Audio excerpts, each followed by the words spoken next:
keluar dari pintu belakang. Dia pergi ke sebuah toko obat. Lalu penjaga di sana bertanya kepadanya. Apa yang bisa saya bantu, gadis kecil? Anak itu menjawab. Saya ingin membeli mukjizat. Maaf, mau beli apa, Nak? Mukjizat, saya perlu mukjizat.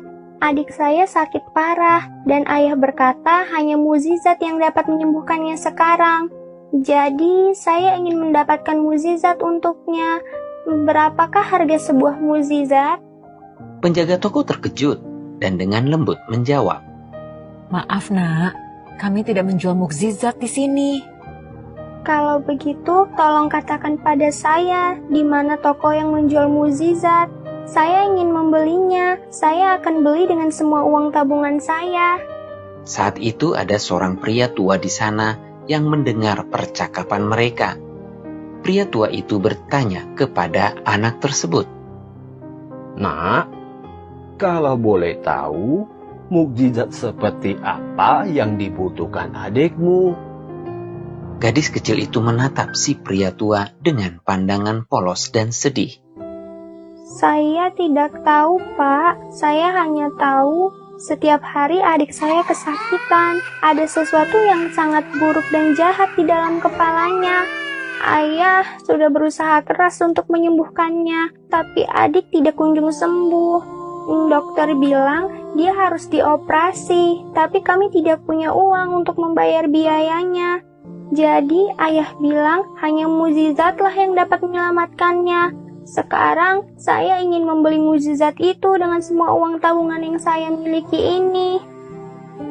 Oh, berapa banyak uang yang kamu miliki, Nak?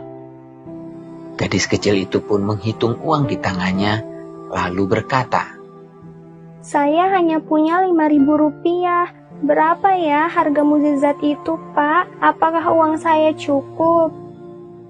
Si pria tua itu berkata sambil tersenyum. Wah, kebetulan sekali. Harga sebuah mukjizat itu memang segitu. Dan kamu beruntung, karena saya punya mukjizat yang kamu butuhkan. Pria tua itu kemudian mengambil uang dari tangan anak tersebut, lalu berkata, Ayo, bawa saya ke adikmu. Kita lihat mukjizat apa yang dia butuhkan. Ternyata pria tua itu adalah seorang direktur rumah sakit ternama. Setelah melihat keadaan adik dari si gadis kecil itu, ia mengirim ambulans dan membawanya ke rumah sakit untuk segera dioperasi.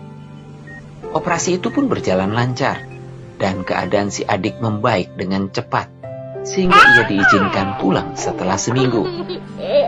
Ayah dari si gadis kecil tak henti-hentinya berterima kasih pada si direktur rumah sakit, karena biaya operasi dan rumah sakit tidak dibebankan sama sekali pada mereka. Namun, direktur rumah sakit itu hanya tersenyum dan berkata, Jangan khawatir, Pak. Putri Anda telah membayarnya dengan ketulusan hatinya. Si ayah yang penasaran pun bertanya pada putrinya apa yang telah ia lakukan.